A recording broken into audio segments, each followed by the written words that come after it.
வணக்கம். லண்டன் தமிழர் சந்தையில் நாங்கள் இப்போ மெய்வழி இந்த ஸ்டோருக்கு வந்திருக்கிறோம்.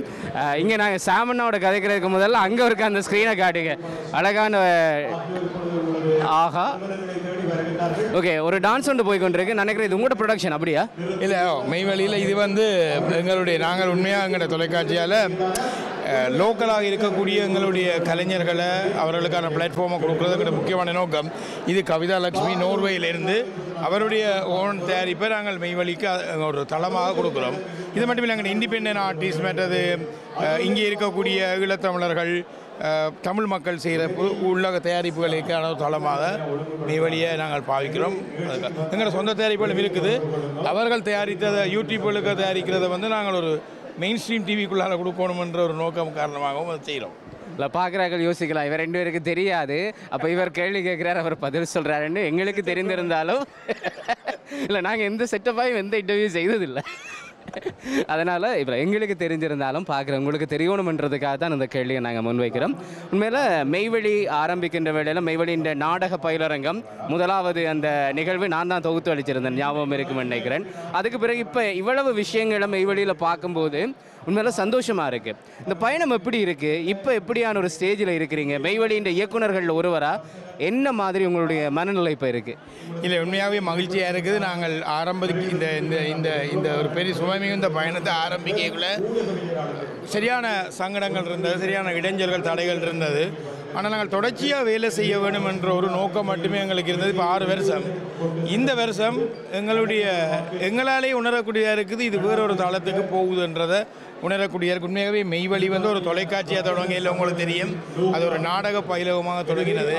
பேரை பெரிய கூட கிணவே இருக்க அப்படின்னா மெய் என்றது உடல், வெளி என்றது ஸ்பேஸ். உடலும் ஸ்பேஸும் ஒரு நாடகத்துக்கு முக்கியம். மெய்வழின்னு வச்சோம். பிறகு ஊடகமாக வரைக்குள்ள அதே பேர் பொருத்தமாக வந்தது. லக்கிலி மெய் என்றது உண்மையை சொல்வதற்கான ஒரு தளமாக ஊடகம் இருக்க வேண்டும் என்று வந்தது. மெய்வழி நாடக பயிலகமாக இருந்தது, மெய்வழி ஊடகமாக வந்தது. பிறகு மெய்வழி அரங்க இயக்கமாக மாறி இருக்கு என்றால் பெர்ஃபார்மன்ஸை கொடுக்குறது. நாடகத்தை படித்து கொண்டிருக்கிறது மட்டும் இல்லை, பெர்ஃபார்மன்ஸை கொடுக்குறது. சின்னாக்களும் குடிக்கணும், பெரியாக்களும் குடிக்கணும். இந்த வருஷம் எங்களுக்கு வந்த பெரிய மாற்றம் என்னென்றால் தொலைக்காட்சி ஆக்களால் தாங்களாகவே வந்து அணுகி தொலைக்காட்சி அணுகிற நிலைக்கு கொண்டு வந்திருக்கிறோம். 2வது நாடக பயிலகம் சின்னாக்களுக்கு இருந்தது. பெரியவர்கள் 18 வயதுக்கு மேற்பட்டவர்கள், 50, 60 வயதை சேர்ந்தவர்கள் வந்து எங்களோட இணைங்கினம் என்றால் நாடகம் நடிக்கிறதுக்காக மட்டும் இல்லை, சந்தோஷமாக இருக்கிறதுக்கு.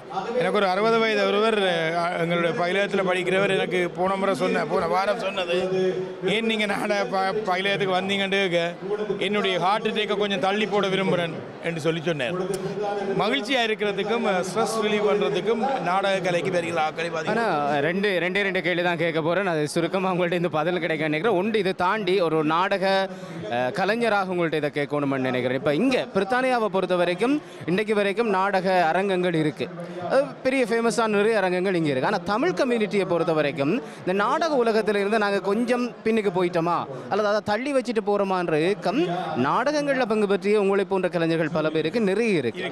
இப்போ வரக்கூடியவர்கள் எல்லாம் ஒரு ஃபோன் இருந்தால் நாங்கள் ஒரு ஷார்ட் ஃபிலிம் எடுத்துடுவோம், அல்லது ஒரு படத்துக்கு போவோம், ஒரு குறும்படம் எடுப்போம், அல்லது ஒரு அடுத்த படத்தை நோக்கி நகர்வோம். ஃபோனை வச்சுக்கொண்டே நீளப்படம் எடுக்கிற காலமாக இது மாறி இருக்குது. அந்தளவு தூரத்துக்கு டெக்னாலஜி வளர்ந்துருக்கு. ஆனால் இந்த நாடகத்தில் இப்போ இருக்கிற தலைமுறை, நீங்கள் ஒரு கலைஞராகவும் இருக்கிறீங்க, இன்னொரு பக்கத்தில் நீங்கள் நிறைய பேருக்கு சொல்லிக் கொடுக்குற ஆசிரியராகவும் இருக்கிறீங்க, எவ்வளவு தூரம் ஆர்வம் காட்டினோம் அவர்களுக்கு எதிர்காலம்? ஏன்னா இப்போ நாடகத்தில் இருந்துட்டால் தமிழ் துறையில் நாடகம் அடுத்த கட்டத்துக்கு இருக்கா, இல்லை நாங்கள் சினிமாவுக்கு தான் போக போகிறோம்னா ஏன் நாடகம் பயிலணும் என்ற கேள்விகள் அவர்களுக்குள்ளே இருக்கலாம். அவைக்கு என்ன பதில் சொல்ல விரும்புகிறீங்க? இல்லை, இதே கேள்வி நாடக விழா ஒன்றை இப்போ ஒரு 5 வருஷத்துக்கு முதல் பிரான்ஸில் இருந்த ஒருவர் வந்து நான் நினைக்கிறேன், அவருடைய பேர் மறந்துட்டேன், இங்கே வந்து அப்போ நாசர் திரைப்படத்துறையிலேருந்து நாசர் கூட இங்கே வந்திருந்தவர். அந்த உரையாடல் வரைக்கும் நான் சொன்னது, அவர்கள் சொன்ன ஒரு கருத்தில் நீங்கள் சொன்ன மாதிரி தான், திரைத்துறை நல்லா வளர்ந்துட்டுது, சினிமா வந்துட்டுது, கேமரா வந்துட்டுது, நாடகத்துக்கு எதிர்காலம் இருக்குதான்னு கேட்கல. நான் சொன்ன ஒரே பதில், பிரித்தானியா திரைத்துறையினுடைய கொடுமுடியில் நின்று மிகப்பெரிய ராஜாவாக நிமிர்ந்த நடை போடுகின்ற ஒரு நாட்டில் இப்பொழுதும் அரங்குக்கு நீங்கள் டிக்கெட்டை வேண்ட முடியாது.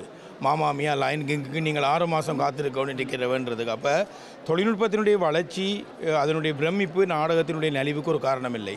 தரமான நாடகங்களை கொடுக்க தெரியாமை தான் இதனுடைய விடை. எனவே தான் நாங்கள் இந்த நாடகத்துறையில் நாங்கள் பாண்டித்தியம் பெற்று படித்து வந்ததால் நாடகத்துறை இங்கே வளர்க்கணும் என்ற அடிப்படையில் நாங்கள் இதை கொண்டு வந்த. நாங்கள் மக்கள் நல்லா பார்க்கக்கூடிய தொழில்நுட்பங்களை உள்ளடக்கிய புதிய நவீன உத்திகளுடன் நாடகங்களை போகின்ற பொழுது பார்ப்பாங்க. அதுக்கு சாட்சி என்னென்னால் இந்த வருஷம் நான் பல நாடகங்களை பலர் கேட்டு மேடியது. இந்த மாதம் மட்டும் எனக்கு இன்னும் 2 நாடகம் மேடியேற்ற வேண்டிய ஆர்டர் வந்திருக்குது. அதில் அர்த்தம் என்னென்றால் சரியாக கொடுக்கின்ற பொழுது தேடி வருவார்கள். இளைஞர்கள் அதில் ஆர்வமாக ஈடுபடுகிறார்கள். குறிப்பாக தமிழ் கதைக்கு தெரியாத பிள்ளைகள் நாடகத்தில் ஈடுபட்டு அந்த நாடக வசனம் முழுக்க சொல்லிக் கொண்டு திரிகிறான்.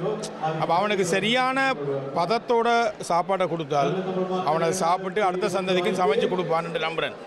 இல்லை, அதுதான் முக்கியமானது. அடுத்த சந்ததிக்கும் சமைச்சு கொடுக்கறதே நீங்கள் செய்கிறீங்கன்றது எல்லாருக்குமே பெருமையான விஷயம். அடுத்தது இந்த சப்ஸ்கிரைபர்ஸை பற்றி ஒரு விஷயம் ஒன்று வெளியில் ஓடி தெரியுது. இன்றைக்கி ஏதோ பரிசெல்லாம் கொடுக்குறீங்களா? என்ன மாதிரி நானும் அன்சப்ஸ்கிரைப் பண்ணி போட்டு திருப்பி சப்ஸ்கிரைப் பண்ணலாமா? எங்கள்கிட்ட மெயின் ஸ்ட்ரீம் பாக்ஸ் ஐபி பாக்ஸ்களில் போகுது. சாலை box, V box, Tamil IP TV, Eagle நெட்வொர்க்லாம் போகுது. அதை விட எங்களுக்கு யூடியூப் சேனல் இருக்குது. இப்போ நாங்கள் முக்கியமாக 3 சேனலை ஹைலைட் பண்ணுறோம்.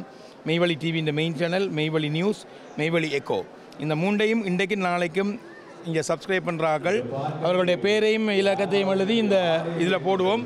குலுக்கல் முறையில் நாளைக்கு தெரிவு செய்யப்படுற ஒரு ஆளுக்கு 100 பவுன் பணப்பரிசில், 100 பவுன் பணப்பரிசிலோட ஒரு இந்த பரிசு பொதி இருக்குது. இதுக்குள்ளே வைன் இருக்குது, சாக்லேட்ஸ் இருக்குது, பிஸ்கட்ஸ் இருக்குது, எல்லாம் இருக்குது. அது அடிஷனல் 100 பவுன் கேஷை விட மேலதிகமாக இருக்குது. அதோட எங்களோட மெய்வழியினுடைய அன்பான நினைவு பரிசும் நாங்கள் கொடுக்குறோம். ஒரே ஒரு வரை தெரிவு செய்வோம். அது அன்சப்ஸ்கிரைப் பண்ணி சப்ஸ்கிரைப் பண்ணினாலும் சரி, புதுசாக சப்ஸ்கிரைப் பண்ணாலும் சரி. சரி, நீங்கள் சாமன் நான் சொன்ன மாதிரி மெய்வழி டிவி, மெய்வழி நியூஸ், அதே போல் மெய்வழி எக்கோ, இந்த 3ல் ஏதாவது அல்ல 3ம் சப்ஸ்கிரைப் பண்ண ஓகே 3 சப்ஸ்கிரைப் பண்ணணும். அங்கால இருந்து 3 மணி காட்டிட்டு இருக்கிற ரஜிதாக்கா. எனவே மெய்வழியோடு நீங்கள் பயணிக்க வேண்டுமா இருந்தால் முதல்ல சப்ஸ்கிரைப் பண்ணுங்கள், பரிசை வாங்குங்க, தொடர்ந்து நிகழ்ச்சிகளை பார்க்கலாம். இதே மாதிரி நிறைய ஆக்கப்பூர்வமான கலந்துரையாடல்களையும் நீங்கள் அங்கே பார்க்கக்கூடியதாக இருக்குது. நன்றி அண்ணா. 3 சப்ஸ்கிரைப் பண்ணி 100 பவுண்ட்ஸ்னால் 1 சப்ஸ்கிரைப் பண்ணால் 35 ரூபா தருவீங்களோன்னு கேட்கக்கூடாது. இந்த டீல் நல்லா இருக்கே. இந்த டீலுக்கு நான் வரையில. ஓகேண்ணா, சந்திப்போம். தேங்க்யூ.